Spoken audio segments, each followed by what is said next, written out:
Thank you guys for joining. This is going to be a departure from what we normally do, obviously.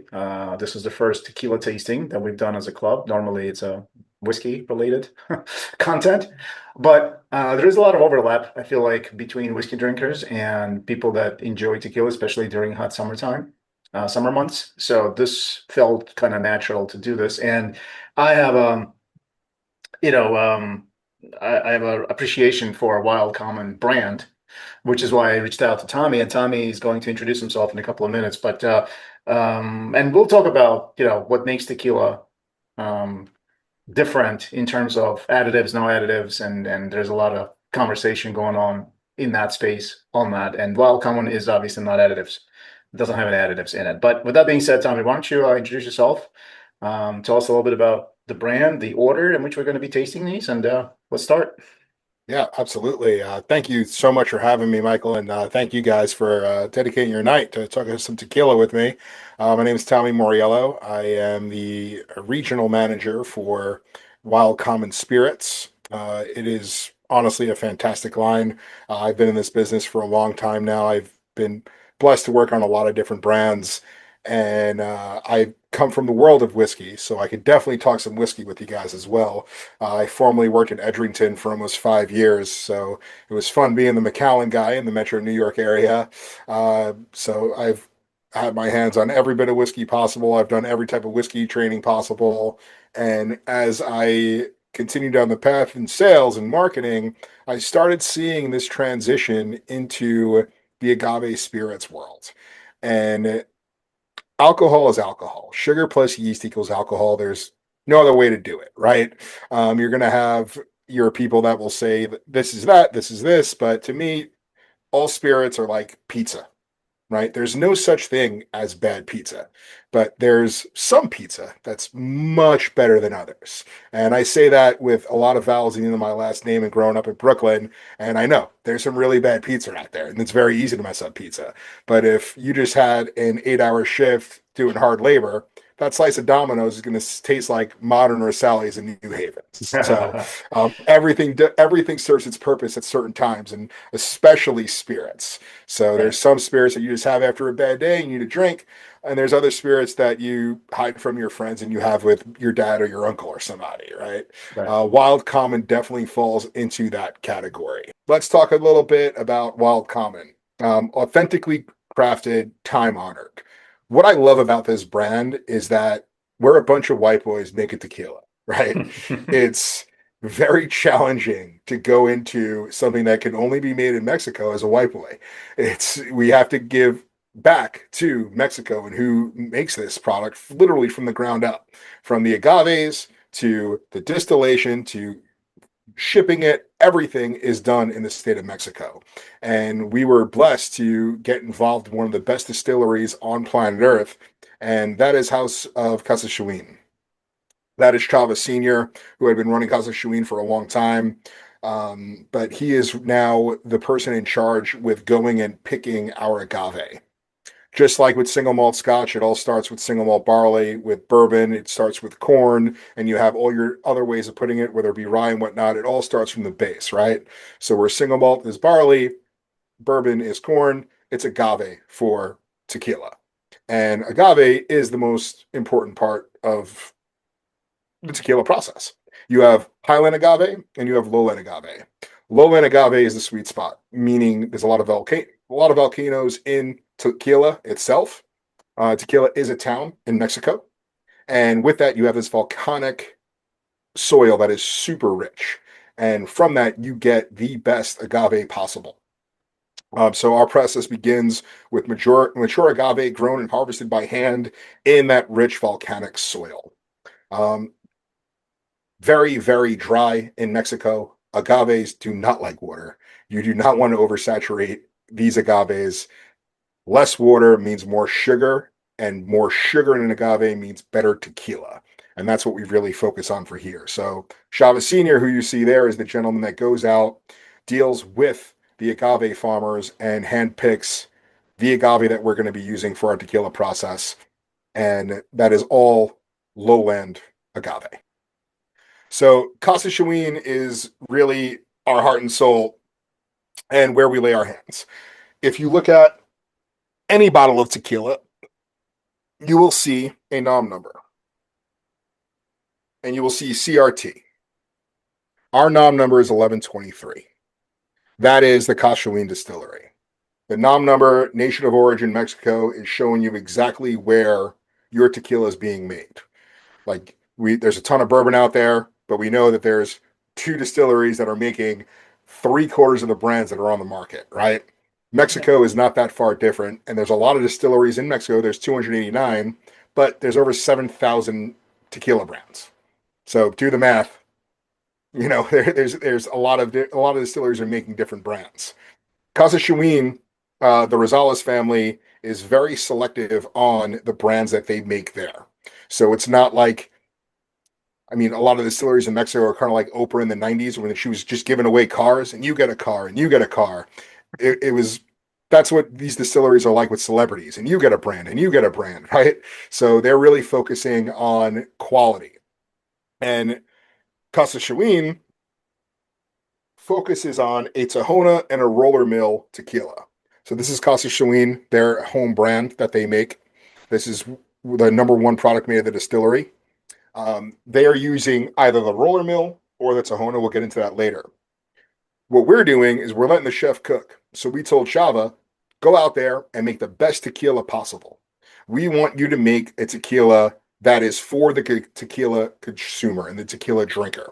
We don't want this to be because tequila is hot right now. We don't want this to be for the American palate. We want this to be the best tequila possible. So go out there, use everything you got in the distillery. So we're literally letting the chef cook, and that's what he's doing. We spoke about harvesting. Agave plants take 6 to 10 years to mature. Ours are in the world of 8 to 10. Like I said before, Chava Senior, he's the gentleman that gets out there and he picks these. He evaluates the sugar content potential. He wants to field something that has the signs of having a high Brix level, which is the sugar, because that's going to be sure that we have the best base to put into our still that's going to produce the best spirit possible. Cooking is a very important part of the process. There's a lot of different ways to cook agave. We are using the classic method of a brick oven. So our brick ovens have the capacity to hold a lot of agave. I think we have two 15 tons and 2 18-ton tanks. This was from my trip to the distillery. Let me know if it plays for you. This was completely by accident, and I got to watch them open this bad boy up. And you see all that cooked agave. The smell that came off of that was very impressive as well. But you could tell they loaded all the way up to the door. It's full all the way high. There is nothing left over. And I actually got to taste a piece off of that. It was one of the most delicious things ever. But that is how it is cooked, and that's how it starts out. So we cook all of our agave together. And then from there, we have to extract all of that agave juice out of it. So you have your process when you're converting a starch into a sugar with whiskey, right? You have to have your mash for corn. You have your mash bill for bourbon. You get your mash for, converting single malt barley on over. That doesn't happen with tequila. Agave produces enough sugar, so we just have to cook it up, and it goes right into the fermentation, the extraction, and then fermentation after that. There's no mash needed. There's no conversion needed. So apologies if I'm telling you guys something you don't know. I'm trying to do the correlation between whiskey and tequila. No, this is great. I honestly didn't know any of this. So beautiful. That's awesome. I'm sure you guys have heard every whiskey one in the book. So I'm just trying to compare the two, you know. Again, like I said earlier, sugar plus yeast equals alcohol. And this is why people say rum and tequila are the cleanest things to drink. Right. A lot of rum is pumped up with stuff, just like a lot of tequila is pumped up with stuff. So when I say that, I mean good rum and good tequila. I mean the Sally's and the modern Ibiza and not the Domino's like I compared earlier. Right. When you're drinking the good stuff, there wasn't a conversion happening. So when you convert that starch into sugar, there are some enzymes that are produced that could get you a little sick and a little harsh for whiskey. This is where it's a little lighter and a little cleaner with tequila and rum. Questions about cooking? No. Beautiful. So, extraction. Like I said, we have two different styles. We have a roller mill. That picture is up top. Excuse me. We have a Tahona. That picture is up top with that big old stone. Back in the day, there was a donkey that was controlling that and rolling it around. Now we have a cart, which is the new donkey. Behind it, those are the ovens. So once it's cooked, they get pulled right out of those ovens and go right into that Tahona. So there's no time to be wasted. Below that is a roller mill. The roller mill shreds the fibers of the agave and presses it and extracts all the juice. The Tahona is a far less efficient method of extracting the juice, but a significant flavor comes off that Tahona, and it is absolutely delicious. Some of the best tequilas on planet Earth are Tahona extraction, and there's a reason for it. You're losing a lot of juice, and it's far more efficient to use a roller mill. And what some brands are using, a diffuser, which is kind of like a pressure cooker.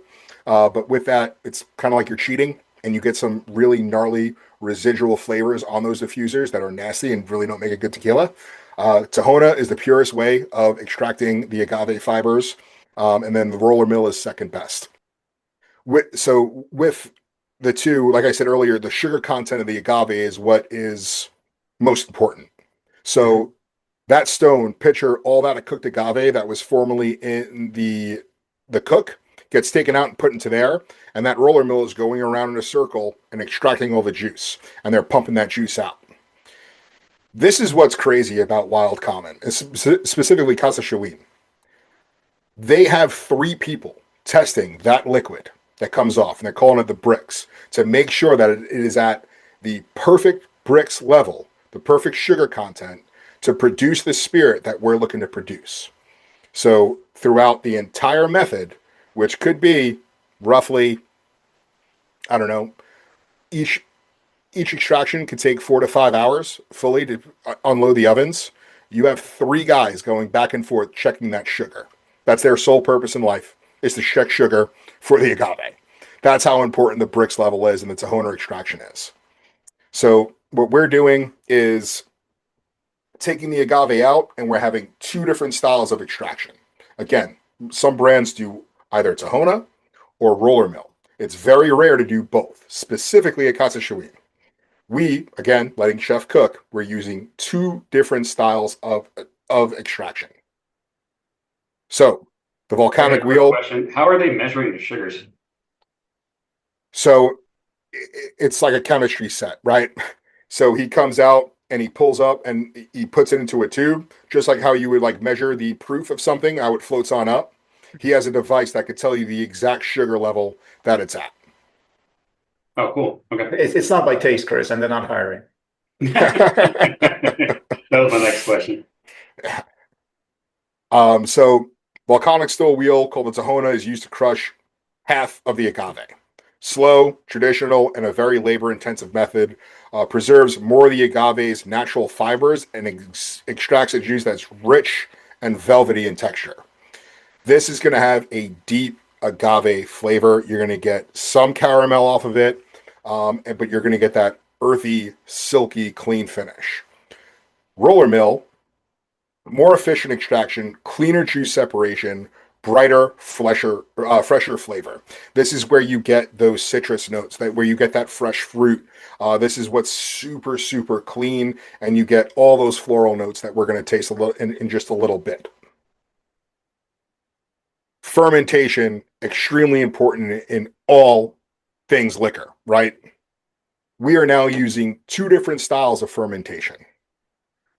Normally, Scotland will go, you could have either a wood fermentation tank or stainless steel. Bourbon, 100% stainless steel because it gets hot as hell in Kentucky. We're using two different styles of fermentation. One of them being these concrete fermentation tanks. One, they keep everything very cool. Two, they are porous, so you do get different flavors to go in and out of that concrete. Three, open air fermentation and natural yeast. So my natural yeast, it's kind of like making your own sourdough at home. You have your starter. We have our yeast starter, which is our natural yeast that we put into every cycle. and that's for continuity and for flavor. But this is producing a really, again, doubling down on what the Tahona puts out: earthy, vegetal, slight citrus, soft fruit, floral notes coming from it. Also, what we're doing here is taking the bagazo. The bagazo is the shredded agave fibers. We're putting them up in like a tea bag, and we're letting them sit right in that liquid.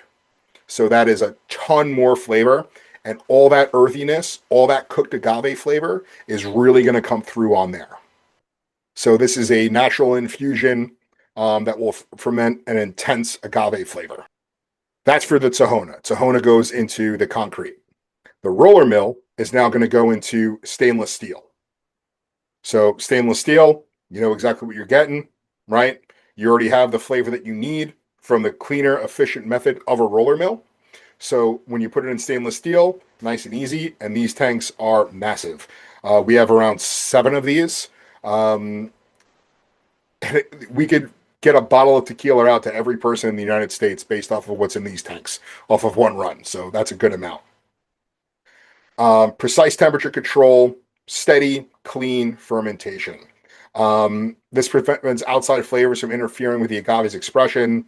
The final process of this is giving you a ripe agave character. You're going to get the tropical fruit here. You're going to get fresh herbs. You're going to get super, super high citrus, but you're going to get that minerality that come from it. It's a clean minerality that you want to get, but it puts a super efficient way of fermenting the liquid. And again, you now have 4 distinct and unique flavors coming from both styles of extraction and both styles of fermentation. So these 2 methods that are 2 parts in each is what makes Wild Common extremely unique. How long of a fermentation cycle do they do on both styles? So the fermentation for, I believe, is 10 days for the concrete, and it could be around 14 days for the stainless steel. Okay. And are they more concerned? You said the one was in the concrete to keep things cool. Is that detrimental to agave fermentation, or just not necessarily? It's just like I said, with the stainless steel tanks, they do control the temperature in there. It's more of a natural process, and that natural process does give different enzymes and different flavor profiles to it. So they would worry about the stainless steel tanks getting a little too hot, and they'll cool those off. You don't got to worry about the concrete getting hot. And if it gets too cold, that's cool too. You just, maybe it goes a day or 2 longer for the fermentation. Is this common to use both style of fermentation, or It is not. It's not. Okay. It is not. It is. I've been doing this for a long time. I don't know another brand that's doing 2 different styles of fermentation. So again, for the natural yeast, we ferment in open air, native yeast that exists naturally in the environment of the distillery. This adds complexity and terroir, so you're tasting the area around it. Good guy that's written a few books has said there's no terroir in whiskey, but there definitely is a terroir in agave-based spirits. And when we get into mezcal, we'll talk about that more. But our fermentation process creates a tequila that is deeply agave forward, floral, earthy, citrus, strong mineral notes, and it respects both science and the soul. You know, we have a lot of people focusing on this, and a lot of people that take pride in doing this and doing it in such a unique way to produce this wild, wild tequila. It allows nature to do what it does best and transform raw materials into something that's truly unforgettable. So tell me, as you are presenting this, I'm monitoring the chat, and people are actually trying number 1. Some already moved on to number 2. What's interesting is, and this kind of speaks to the differences between additives-free tequila, what tequila actually, good tequila, what it should taste like, versus what people kind of are used to, right? Depending on your uh, level of familiarity with tequilas. Because I think for most people, tequila equals sweet. Like the sweeter it is, the better. And in reality, that couldn't be further from the truth, because to your point, it's the cleanest spirit around, which means almost no sugars, right? I mean, am I right about this or no? additive free That is has free, no yeah. sugars. And Yes. and as such, so they're not going to be as sweet as what people are used to. Instead, you're going to get the full spectrum of other flavors, which you just mentioned. Minerality, people are mentioning fresh cracked pepper, spiciness that people aren't just used to. But those are the telltale signs of actually a clean tequila that's produced the right way. So just wanted A, to throw that a, in. 1,000%. And I'm going to skip over the distillation and the aging as whiskey people. No one knows that better than you. I'm going to get into something that really expresses exactly what you just said, and that's the stabilization period. Hmm. Our product comes off the still at 55% alcohol. Over the course of about a month and a half, we bring our Blanco down from 55 to 42. And we do that by adding a little bit of water to it, right? And bringing it down. Normally, tequila is served at 40% alcohol. Our entire line is higher in proof. So our Blanco starts out at 42. We're starting out hot, and we're not going back after that. Yeah. Everything goes into our barrels at around at the a notch over what we want them to be. So our Reposado is 43. We put it in the barrel at 44, and it stabilized in there. And this is how it's different from the whiskey world too, because like this group is so used to single barrel whiskey expressions that could go up to 140, and if we're talking about light whiskey, even higher than that. Tequila is rarely above 50, 55 proof. I'm sorry, ABV. So 100%. And then 100, 110. And even when you do a single barrel picks, a lot of times the way brands separate single barrel expressions from their regular lineup is by increasing that proof point, but only slightly, like maybe two ABV points, maybe three. We've done like a Don Julio tequila, I think, years back, and the only difference between outside of the taste, but in proof was only, I think, 5 or 6 proof points. That was the only difference. yeah, and proof does mean flavor in every which way. Yes. I love high proof whiskey. Yeah. Like I am a Booker's guy through and Yeah. through. There Give you me go. gas, Yeah. And tequila is no different. My favorite tequila of all time is Tapatio 110.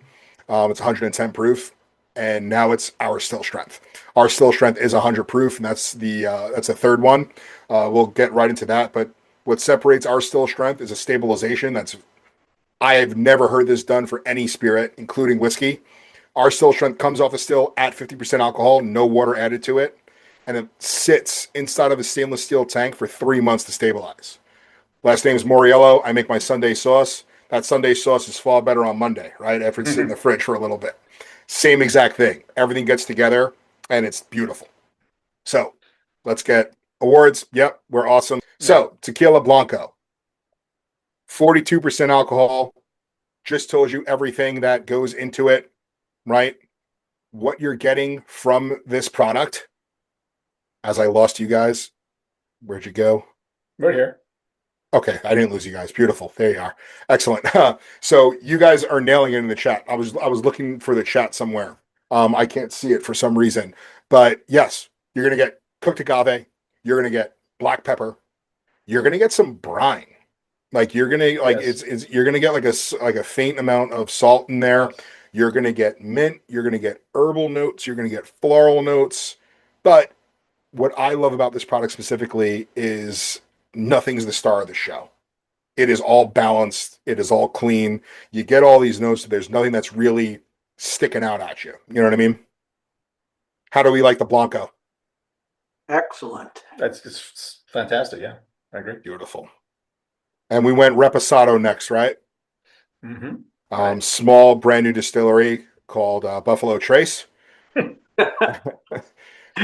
produce a little bit of products, and we're using former Buffalo Trace and former Weller barrels. Ooh. 3 months in these, and what I always say with single malt scotch, if you hold it up to the light and you look at it, it tells you absolutely nothing because it's legally allowed to add color to all single malt scotch, right? Right. This is what I love about ours. Here's our añejo. Our añejo launched in July, and we sold out of our 2.5 year supply of batch 1 and 2 in a matter of a month and a half. So the añejo is not part of your sampling bottles because there's not much left out there. So sorry about that. But if you look at the colors of these, they're almost identical. That's 16 months in a barrel. That's 3 months in a barrel. You are legally allowed to add flavoring and coloring to any tequila. 100% legal and still call it 100% Blue Weber Agave. This is why this brand is so easy to sell, because there are additive-free tequilas out there, and there's a strong market for additive-free tequilas out there. If you were to taste our Reposado tequila, which has notes of vanilla, notes of pecans, notes of caramel to it, and then you were to take Casamigos, Don Julio, and some of these other brands, those brands would taste like a Werther's that you would have at your grandmother's Yes. house. Yes. They taste like candy. Yes. You know, ours tastes like tequila that had a little bit of oak involved into it. And that's what we're trying to do here. And we're trying to introduce the American palate what real tequila is. 43% alcohol, former Buffalo Trace and Weller barrels. This is real tequila. The vanilla and the caramel are hints. They're added to it. They're added is a very bad word after I just explained something. They're They contribute. contributing to the flavor. Yeah. But the star of the show is still that cooked agave. Yeah. And with that, you get this like buttery honey, you get baking spices, and then bam, off that butterscotch, you get this citrus on the back end, right back into cooked agave. And again, it's all balanced, it's all clean, it's all fun. It's pretty long finish too. Very. I had a quick question about the distillation. I know you jumped over that, but so you guys did the two different types of fermentation. Do you then distill those separately or combine everything at the point of distillation, or after distillation you blend everything to... So everything comes together post fermentation into one tank. Okay. That then goes into the first level of distillation, and that's a stainless steel tank. Okay. Second distillation is a copper pot still. Okay. The stainless steel is still a pot still. It's not a highly rectified column still. It's a pot still, but it's stainless steel. Second distillation is a copper pot still. Okay. So yeah, I was trying in my head was when you were talking about the double two types of fermentation, I didn't know if you were getting to the point where they did almost like blending. They distill them separate and then create, blend the two later to batch it out. Or Sorry for not being clear with that. Yeah, they marry those on together and they come forward. I just realized as I'm pulling backwards, I was showing you the still strength and not, that's what I meant to show you, the Reposado and the Añejo and the colors being virtually identical. Sorry about that. But yeah, the fermentation does come back together and it goes into the still together. There is not two different styles of distillation for it. It is all distilled together. Okay, thanks. So Reposado is the real tequila. I was showing you the still strength. I'm looking at you guys and not looking at my own camera. So sorry about that. Questions about the Reposado? Questions about the Blanco? No. Actually, yes. One question. Yes. So to your point, big whiskey brands lend their used barrels to tequila producers to do reposados and añejos and whatnot. That's a bigger business for certain brands than it is their actual whiskey. Yes. That's where I'm going with this. Like, do you actually feel this is just a marketing thing, or does it actually add those flavor nuances based on where the barrel came from? You'll see that I'm saying that we use former American bourbon barrels. Right. So you're not specifying it. I'm not supposed to. Okay. And brands, a lot of brands don't want you to, because in the event that your tequila sucks, they don't want to be associated with that, but it is a big market. It is a big thing. Certain brands do go into a co-branding with this. But as you can see in the pictures, it says Wild Common, and the one on the bottom right says Buffalo Trace. Yeah. I'm not allowed to tell you that we're in Buffalo Trace, but I can tell you there's Wild Common Reposado in there that says Buffalo Trace. Right. You know what I mean? Right. Yeah. Right. The still strength is terrific.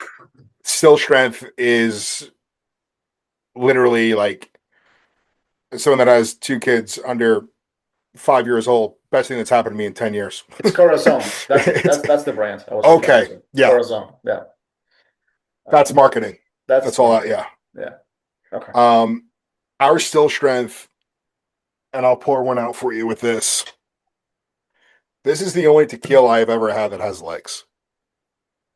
So if you're using a glass, these are traditional mezcal glasses. I know you guys are used to Glencairns. We do things a little different in the tequila world. By all means, use your Glencairns, use your stem glasses. Us gringos are a little different with tequila. But if you look at it, that thing sticks to the glass, man. Like literally, there's a viscosity to this. And my favorite part about Scotland was sipping on the high proof spirits. They're like, "Yeah, Thomas, you got to get that cheeky tingle on the side of your tongue." The cheeky tingle was the best thing I've ever heard in my career, right? Yeah, the cheeky tingle when you get into high spirits. You get the cheeky tingle on this, but the heat is not the star of the show by any means. And it is full of that cooked agave. And again, you're getting that herbal, that fruit, but now you're getting white pepper. You're getting a different minerality to it. You're getting some anise on this. Yes. The brine is more subtle and the citrus is more bright. Yes. And there's a viscosity to it. You're now getting so many different hits to come in on this. It's rewarding. It's just a meal. It's absolutely phenomenal. We don't have favorite kids, but we have that one kid that's on our screensaver. This is the kid that's on my screensaver. This is like this is really good stuff. Chris says he gets orange peel on the nose. I mean, 100%. I did the same thing. I went back to Blanco, and I'm nosing them together, and they're distinctly different noses. And it's wild. It's coming up the same still. Nothing is Yeah. different except that. Yeah, it's really fantastic. They There's all are, no, but this one is a star so far for me. yeah, there's no water added to it. It's that 3-month stabilization. It's special, man. It's just very, very special. I am readily available for the next 5 years. Okay, good to know. I can tell you that. Our investors are like, how many states are we opening up next year? I'm like, none. Let me build a brand right. So right now I'm focusing on building the brand in the Northeast. I have counterparts throughout the United States, but we are only in 9 states. Oh, I've seen brands make this mistake before and do very stupid things. And one of them is overshooting yourself, opening up too many markets, and depleting your stock, and then nobody gets it. Yeah. I'm not going to be one of those brands that sells it by telling you can't have it. And there's Yeah. a ton of brands that do that. Yeah. Like, oh, I'm so cool that you can't get me. No, Right. screw that. I want everybody to drink this Fortaleza. I mean, yeah. Anyway, I love those lunatics. so do You know what I I, mean? when I can get it. Yeah. But yeah. you know what though? Fortaleza, they stepped in it too. They had no idea. And Right. when I went out there, I went to Fortaleza as well, just because it's the coolest distillery that I've ever been to. Yeah. You know, it's literally a guy that was a biker that went out there and made the best tequila on planet Earth. It's a pretty gnarly brand, but yeah, we our añejo, we didn't know our añejo was going to be as good as it was. So our añejo came in and out. We're the only brand ever to launch their first añejo at 47.5% alcohol and full automatic. I pre-sold 350 cases of Wild Common Añejo in New York, 280 in Massachusetts, and 175 in New Jersey without a single sample bottle. Michael, you could attest to how that is, right? How many new brands come in and have the tasting on a product first? To sell out that many cases with nobody tasting it is impressive. Yes. And I could correct. tell you, going out and visiting stores, there is not a lot left on the shelves. So that's one brand that we're like, I wish we made more. But we'll have more. We'll be caught up by probably 2027 with our añejo. But for right now, everything else is readily available. Does Wild Common offer single barrels or not? Or I'm half working on barrels? I'm working on it. Okay. It was the first thing I asked for. Coming from the whiskey world, I hated selling single barrels. It is so complicated and so challenging. And honestly, very hard to move at times. With this, I'm like, give me every barrel you could possibly give me. I know I'm going to sell it. I have every agave club on planet Earth asking me for a single barrel. I could, if I wanted to tomorrow, I know I could sell 15 barrels of Wild Common, which is gnarly. And like I've like right now, like as a salesperson for them, I feel like I'm hanging on to a rocket ship on the outside. I'm just holding on for dear life. But 2027. I'm hoping for 2026, but to say confidently 2027, we will have single barrels. And we will be the first account to get them, right? Let's go. Absolutely. All right, there you go. Make it 16 barrels. I could confidently say I'll sell. All right. Okay. So yeah, those are the tequilas.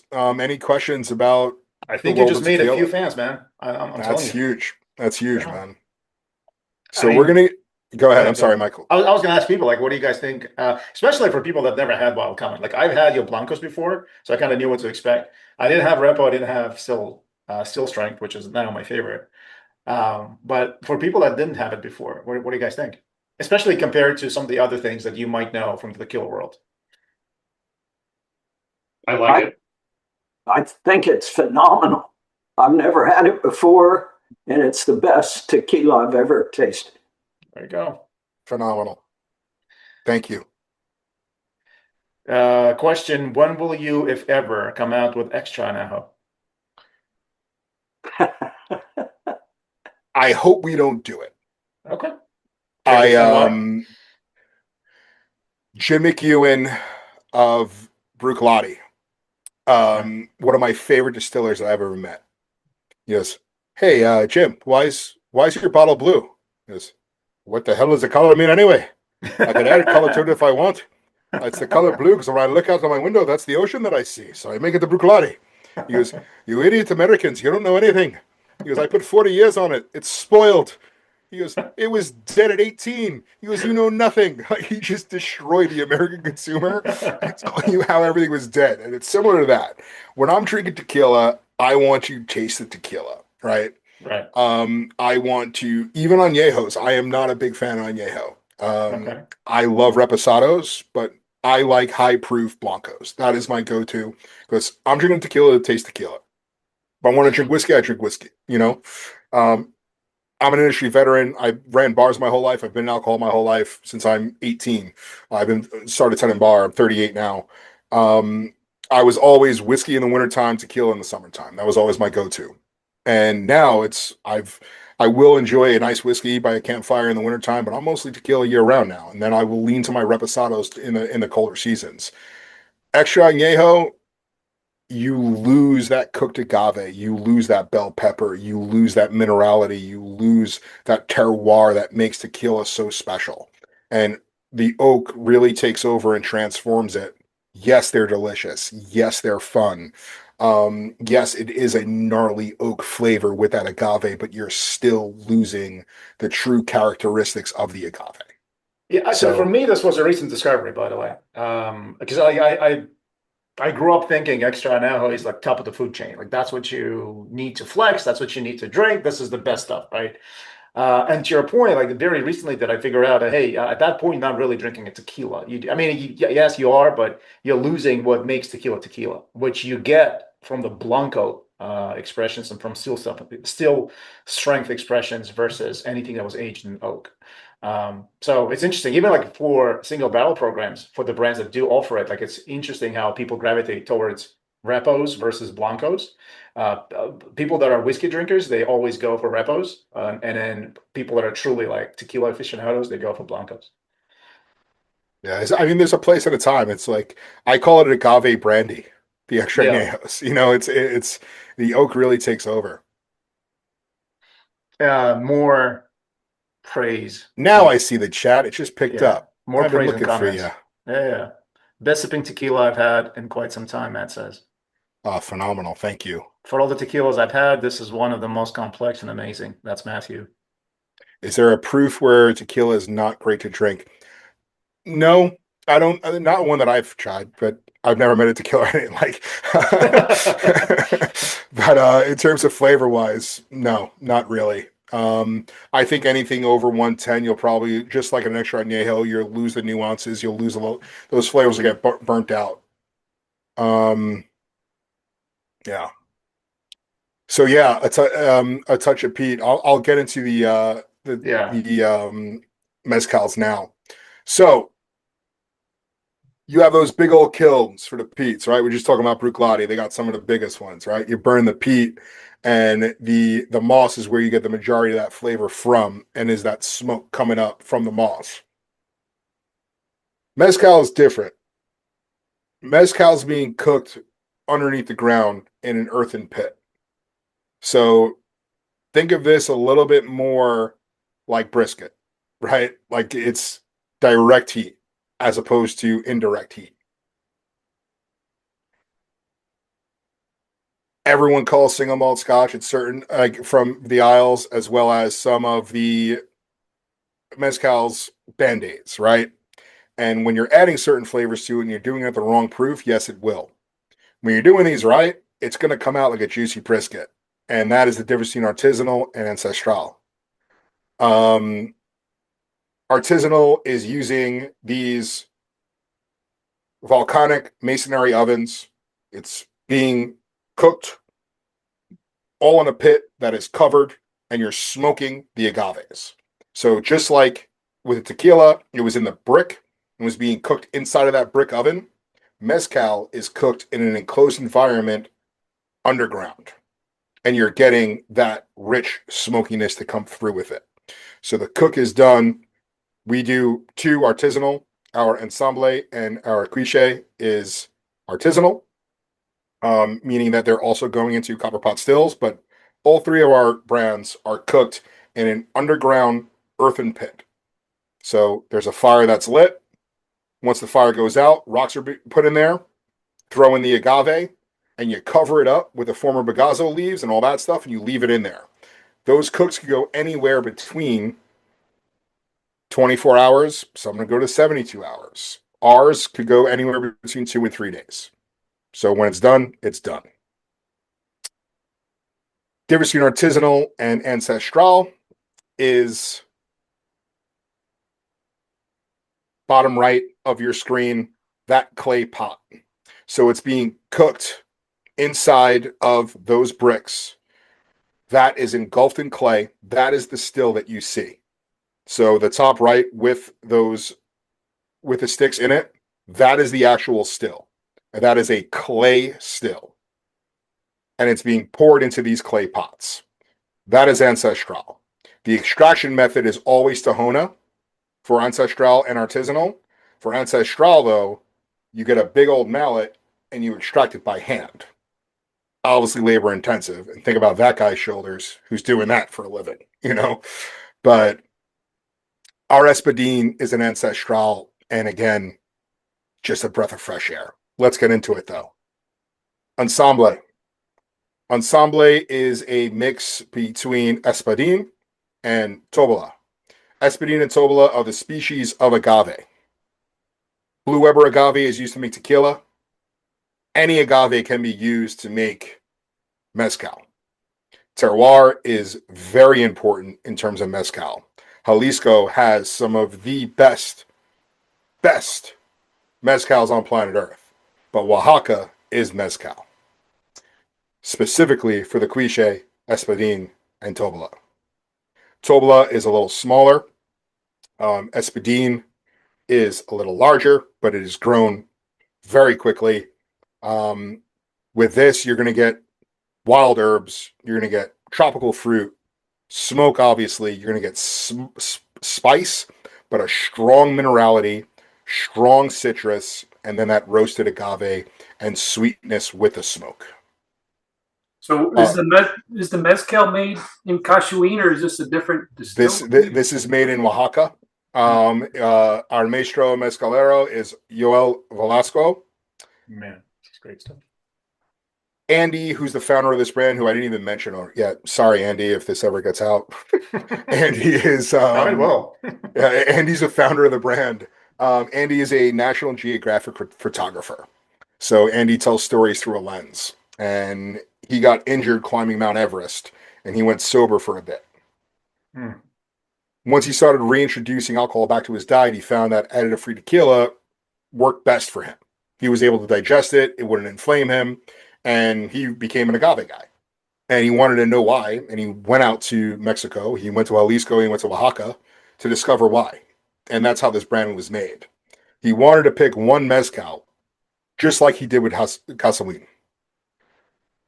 He gave 3 mezcaleros the chance and said, make me your best mezcals. And now we have 3 different brands from 3 different mezcaleros because he couldn't choose because they were all that damn good. So these are all coming from different places. And for mezcal, that is quite common. I have these. This is called Mazonte. This is a small little place, private producer in Mexico. They literally just go up to the hills of Jalisco and find these mezcaleros that will always make something similar but different. And that's our entire line as well. It's wild. I would say if tequilas are bourbon, these would be either scotches or ryes. These are Probably scotches. This is Isla Scotch. Yes. This is is. But I mean, mezcals are special, man.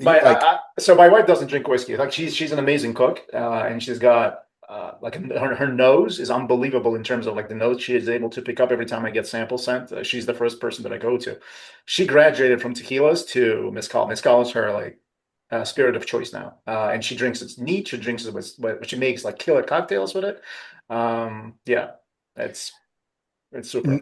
I think 80% of the whiskey makers in Scotland are female, and it's approaching 60 in bourbon. The female palate is far stronger than the male palate, and in Mexico, I think it's almost 100.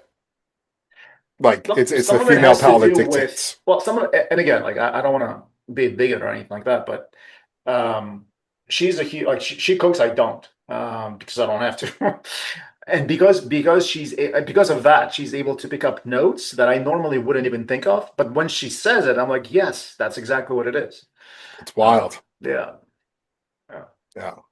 Not a pun on words either. By the way, how did that come about? It's not typical. So Mexican wild. One, brand. we wanted to have something that you were able to pronounce.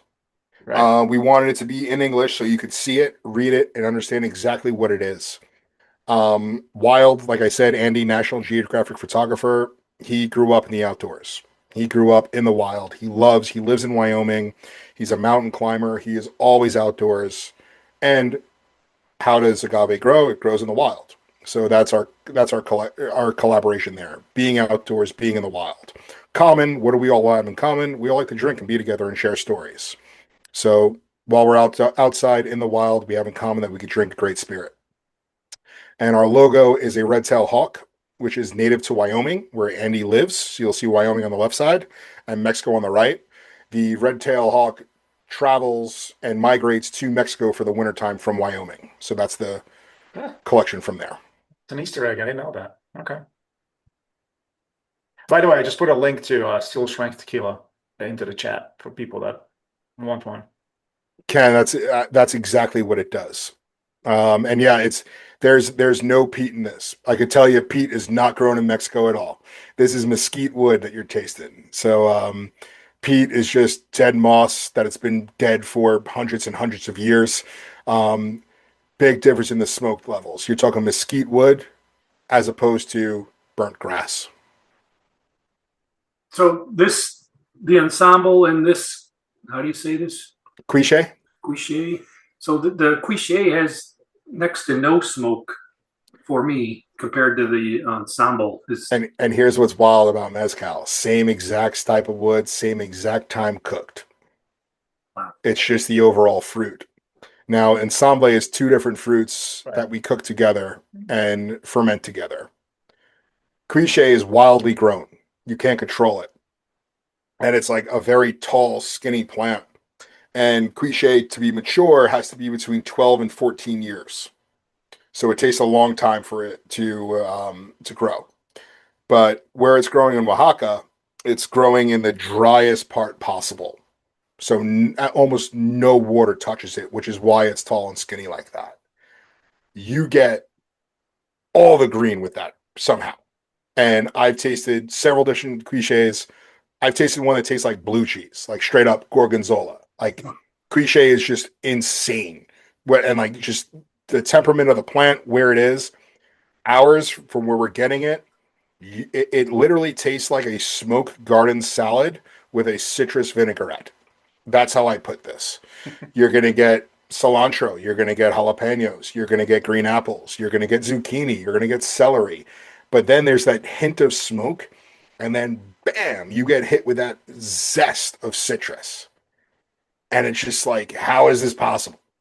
No oak, no nothing, just an earthen pit, a copper pot still, and right out. And also the proof of these. So our Ensamble, I believe, is around 46. Yes, it is. Ensamble is 46, as is our Cuishe, and our Espadín, I believe, is 47. Yep, 47. So again, I feel that heat equals flavor, proof equals flavor, right? It's like having a ribeye with the bone or without the bone. I want something with the bone. I want something at least over 44% alcohol, specifically on a mezcal. How much fun is that Cuishe? Excellent. They're all good. They all are, honestly. Like I can't name one that I wouldn't enjoy drinking. It's this has been a lot of fun, this brand. And I've been to the Macallan distillery 3 times. I got to stay inside of the house that is the Macallan logo. It was the biggest flex of my career. I would drive the Macallan brand team crazy because they call it their spiritual home, and I would call it my Airbnb because I got to sit there. You got to get me to the McAllen Villa, dude, if you still have connections. I will hook you up with Jeremy Fonicello. We could definitely set that up. I still got friends there. All right, but all right. when I was there, I'm 38. I was born in 1986. The crew that I brought, they asked for everyone's birthday, and we tasted the highest proof from our birth year. So I sampled a Macallan Oloroso Sherry cask from 1986, Still Strength. Wow. And I will say, Wild Common is the best spirit I've had the pleasure of representing in my entire career. This brand is special. It is different. It has something for every occasion, every drinking ritual. It is so much fun. Also, speaking of, before I go, the right way to drink mezcals is in a jacara.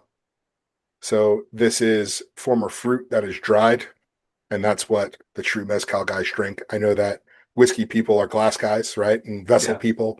This is the right vessel to drink a mezcal out of. And they also do the copitas, and this is made out of volcanic clay, which is fun. Yeah. I think the last time I was in Guadalajara, we drank out of a bowl. It's just a bowl of tequila. It's Guadalajara is such a fun place, dude. I had such a good time out there. It is their rituals are gnarly, dude. I love the what is it, the quench for single malt scotch, where you both have to hold on to it, and it's like it has the details and the Gaelic stuff around it, and it was a sign of trust because you couldn't go for your knife in your kilt when you had it. That's one of my other. It's probably still my favorite drinking ritual because of the tendency for violence on it. I loved, but the Mexican culture has a lot of fun, different rituals. My guys made me shoot tequila with little scorpions at the bottom. Yep. And charred up scorpion bodies that were crushed around the rim like margaritas. Yep. Yeah. I did the worm. I did the scorpion. They take advantage of the gringos out there, man. I don't even know if that was. I don't even know some of the stuff's a ritual. They just no. You know what? They ordered a whole flight for everyone, and then they made me drink all of them. They didn't even. Yeah, they could drink, dude. Oh my god, they could drink. Yeah, it's fun, man. So, like in the bourbon world, there are different mash bills, right? Even though like the same distillery might be producing it, but there's different mash bills, so the taste is going to be slightly different, or in some cases, very different. Does that hold true for tequila as well, or how does that work? It's all 100% Blue Weber agave, so it's just a different label on the same product. But that's where it comes into the extraction, the fermentation, the brix level, the choice of base agave, if it's lowland, if it's highland, if you're using a brick oven, if you're using a diffuser, if you're using a stainless steel oven, right? All those and a lot of these distilleries, they have all the bells and whistles. So whatever your price point is, Got and it. however much of a They'll return use of more or investment less that of you it. want. Yeah. Exactly. Got it. And the majority of these guys are using diffusers, and they're using additives, and they're coming out with far different tequilas. All right. Excuse me, mainly because of the additives that they're putting into it as well. All right. And that's why the top 10 noms, you'll see maybe 5 or 6 active brands being distilled at the distillery. Whereas anything from 150 and below in terms of rankings, you can see 500, 600, 1,000 brands being distilled at that distillery. And it all comes down to additives and formalization and just chemistry. Got it. Thank you. Yeah. Espadín, I love finishing on this one. Extraction, hand crushed wooden mallet. Think Bam Bam from the Flintstones going ham on an agave and smashing it like a upset child, right? Or a baseball player that just struck out. So a hand mallet extracting all of the liquid from it. Natural open air in pine vat fermentation. It is a wooden fermentation tank, so that pine is also giving it a flavor. Roasted in an earthen pit. This one is for almost 3 to 4 days. Then, like I said, going back, that clay distillation that is surrounded by actual bricks and hand heated. There is a viscosity on this unlike any spirit I've ever had. From the first time I tasted it, I think it's still finishing in my mouth. It's beautiful. Like this one is just unapologetically mezcal, and I dare say someone come beat us. And especially for an Espadín, which is again the most common right now to make with mezcals. I prefer Cuishe or Pechugas. Pechugas are funky as hell. Again, a species of agave. Even with that, I don't see another brand touching us. 47% alcohol, heavy flavors of leather, chocolate, tobacco, smoke, and mesquite wood. This is a dessert. This is um, an chocolate dipped orange that has mesquite wood on it. It is just beautiful. Yes, I'm overselling it, but it's that good. It should be. It should be. By the way, the best comment so far is from Matthew. He says Espadín smells like the Mexico Pavilion at Epcot. That's phenomenal. I take it you've been there recently. I don't remember how that smells like. But that description put me right there. Delivered in a leather bag. Nailed it. Yep. After you just smoked a beautiful cigar. Because there's some tobacco in there too. As you Yeah. guys are drinking it, I'm going to put a link to a survey as we normally do, so people can rate these. And once they finish it, I will display the results. So, And Chris, yeah, all of these go great with cigars, man. Every single one of these go great with cigars. yeah. So on the all the way on the right, you'll see the cigar pairing. If you guys want to take a screenshot of it, whatever, by all means. Clearly, I like cigars as well. So I went on a deep dive. I am doing something fun, and I'm doing a pizza pairing. Is with this this something you brand? can send to me or no? Or is it Oh like, yeah, absolutely. yeah, just send it to me so that I have it. Yeah. I created this, so it's All no right. problem at all. Awesome. I did a full cheese pairing. I'll do one better for you, man. I'll turn this into basically like a blog post and link all of your products to it. Oh, dope, man. Yeah, absolutely. All right. And I love going hunting, and so I put a full game meat with it, and then I put all the cigars to it as well. Yeah, I see others also wanting this, so I'll just turn it into a blog, guys, and I'll put it on one of the websites. Yeah, Obviously, provide a link. Yeah. I'll send this on over to you, Michael, for sure. Okay. So I was late getting here, and I was at a cigar lounge and sure wish I would have had these. Next time, What is this? Why are you showing us Fortaleza? exactly what you said earlier about availability. Oh, So yeah, good luck getting those. Tequila Matchmaker, I think, is one of the best tools in the business. And if you're selling bad tequila, it's your worst tool, right? Anyone that owns a liquor store, I will go in there, and before they even acknowledge my existence, they look at my nom and pull it up on Tequila Matchmaker, and then they see what the listings are. As a hospitality person, someone that's been a waiter, that's been a bartender, I was always taught never tell someone you can't get them. Always tell someone what you can give them, right? Yes. I'm also a pro wrestling fan. If you go to a pro wrestling show and it's always a card subject to change, if your top guy pulls out, you got to get a replacement quick that's just as good or if not better than the guy people bought a ticket for, right? Right. We do need more Matt Cardona, the indie god. Thank you, Big Matt. We could get along. So if you can't get Fortaleza, you need something just as good or better. Pay attention to the panel and community scores. And look at that. Just as good, if not better, specifically in that Blanco Still Strength and that Tequila Añejo. We are punching way above our weight class, specifically for a brand that's only been around for about 5 years and locally in New York for 2. Yeah. If you can't get them, you can get us.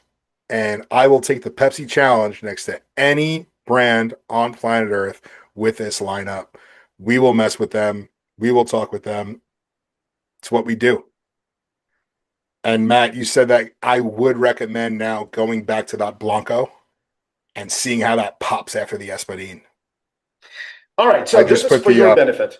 Yeah. The scores. The way we do this normally, always, I should say, we score everything on 0 to 10. When it comes to whiskey, we have 3 different categories: nose, palate, finish. We're not doing it here. Here, basically, people are just scoring, as what they thought about each individual spirit in totality, right? Normally, when the average score is about 7, that's normally when we do battle picks. We've done some that are scored higher, obviously, but if it's below 7, we normally pass. So with that being said, like I looked at all scores across, and they're super high. Like I should start with Blanco, I suppose. So the average rating was 7.1. I mean, there's one person who didn't like it. Okay, it's not for everybody, but most people did like it. Somebody gave it, a couple of people gave it a score of perfect 10. There's 9s, there's a bunch of 8s. So very, very good score for essentially what it is an entry level tequila. Reposado scored a bit better, 7.7. Again, with this crowd, I'm not surprised, again, because this is mostly bourbon whiskey drinking crowd, and like the oak presence in it probably agreed with a lot of people. You will notice that there is not anyone who didn't like it. Most people skew towards the right part of this graph, which is where you want to be. 8.4 is the highest scored sample. That's actually tied for something else. But I thought the repo with his crew was going to get that score. That's great, man. No, Still Strength was definitely star of that lineup, of the tequila lineup. Didn't agree with somebody. Again, not for everybody. But then look at 9s and 10s. Like most people really, really enjoyed it, and which is good to see. As we shift to mezcals actually scored higher than tequilas did, which is surprising to me. And the reason I say surprising, every time a conversation about a peat or a smoke note in whiskey comes up, it's a split room. People either love it or hate it. I think today, this group today, obviously gravitates towards it, or at least they gravitate towards it in mezcals. So 7.9 Mezcal Ensamble, Cuishe, 8.3, and then 8.4 is Espadín. I would have thought Cuishe would be the highest, but it's almost there. If I was a bet man, I would have said Reposado all day. I am so excited that you guys all love these mezcals. That makes me so happy that a whiskey crew is enjoying mezcals like this. It says a lot about the category. That last one, the Espadín, the legs on it, and it just continued to it was a long finish. It was like a whiskey finish. So it was really good. I say that Espadín is like a mezcal flavored olive oil. It's gnarly, man. It is thick. It's beautiful. Yeah, solid mouthfeel. Yeah. Glad you guys liked it. What do you guys think about tequila tasting? Different from what we normally do. Is this something you guys want to do moving forward? Just kind of, mix it up a bit. Not always, but obviously once in a while. Nice change of pace. Yeah. Yeah. Very Yeah. nice. These guys set the bar high initially, so it's good. Definitely. And again, like I wouldn't just do it with anybody. Like I knew Wild Common is very high, it's good stuff, right? So we know, and Tommy, this again for your benefit, like I normally try to feature brands on these calls that really deserve to be featured. Quality, people, everything. So you guys, it's a room of seasoned vets just by your questions. I could tell. So thank you. Honor to be in front of you guys. Thank you. And thanks everyone for joining. Appreciate it. Thank you guys. Thank you so much. Thank you.